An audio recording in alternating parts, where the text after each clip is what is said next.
Merci, Monsieur le Président, mes chers collègues.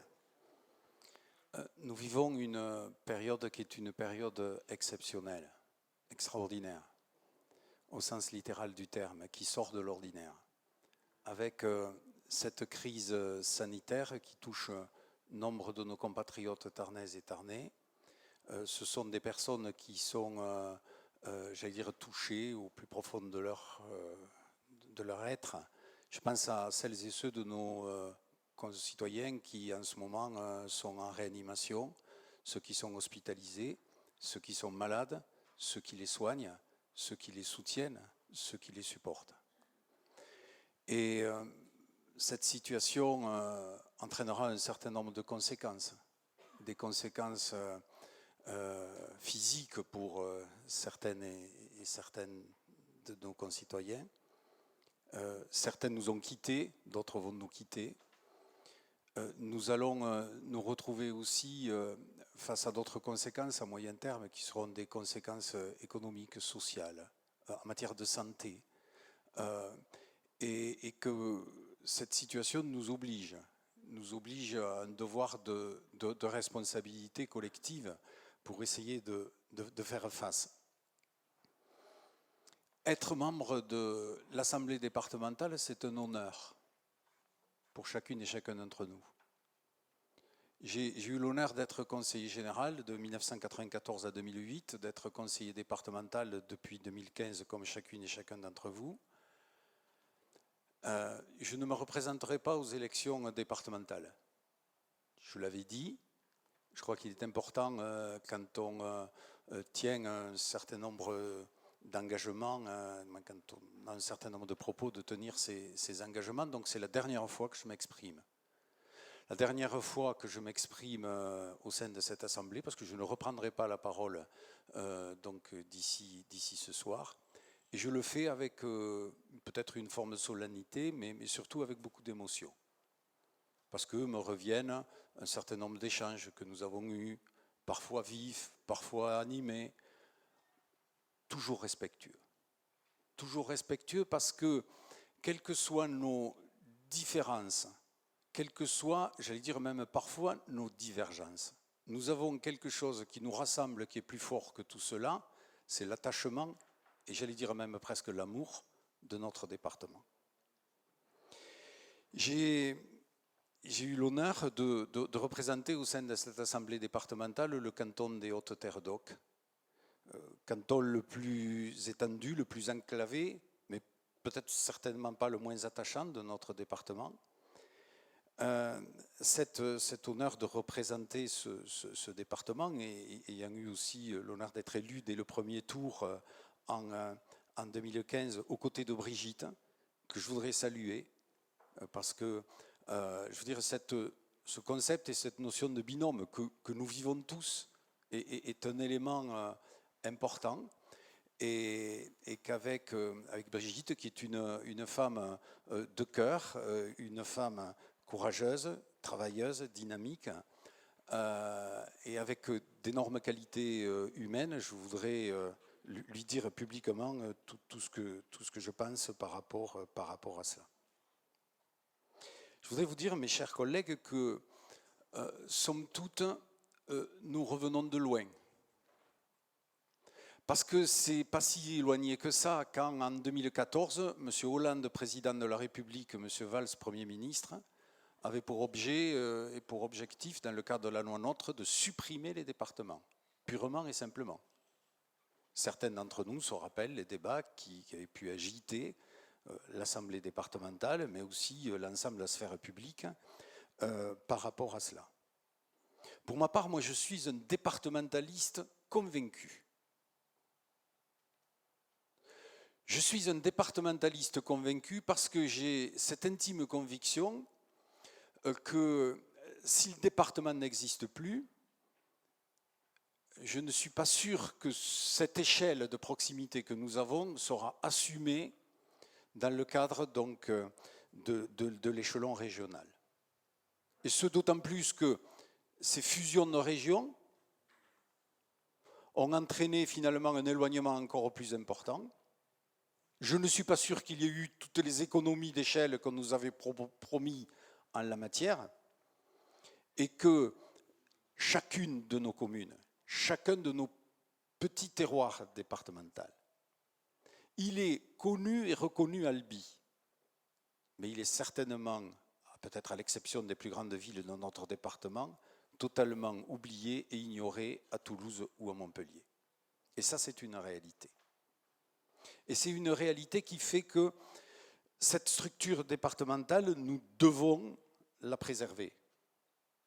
Il va y avoir un texte qui va être débattu au Parlement dans les semaines qui viennent, et tu as fait allusion, Michel, qui est celui de la loi 4D, et que dans ce cadre-là, je serai particulièrement vigilant, je veux dire, pour faire de telle sorte que les équilibres et les éléments de compétence et les capacités de choix, que de fait on puisse sortir de cette logique qui était la logique qui a guidé le vote de cette sinistre loi NOTRe à l'époque, qui était une logique, j'allais dire, visant à imposer un certain nombre de choses, des seuils de population, des obligations de transfert de compétences, pour aller vers une nouvelle étape qui sera celle de donner plus de liberté au territoire, plus de liberté aux collectivités, avec une capacité pour celles-ci de pouvoir, somme toute, choisir. Il a été fait allusion à un certain nombre d'évolutions institutionnelles par rapport à certains départements ou certaines régions, qu'ils le fassent. Mais qu'il puisse y avoir cette capacité qui sera la capacité de pouvoir faire de telle sorte qu'au niveau de notre département, nous puissions continuer à exercer nos compétences, en prendre peut-être plus, dans le cadre d'un dialogue constructif avec les communes, les intercommunalités, et à l'échelon supérieur, la région et l'État, mais avec finalement une seule ambition, c'est d'être plus efficace. Parce que les moyens qui sont les nôtres seront de plus en plus comptés. Vous savez, sur cette crise sanitaire et sur le quoi qu'il en coûte, entre guillemets, un jour ou l'autre, il faudra rembourser. Et ce schéma va faire que nous devrons, y compris collectivement, réfléchir à de nouveaux modes et de nouveaux moyens et de nouvelles attitudes, j'allais dire, pour faire face, que nous puissions répondre aux défis et aux attentes de nos concitoyens. Je voudrais aussi vous dire que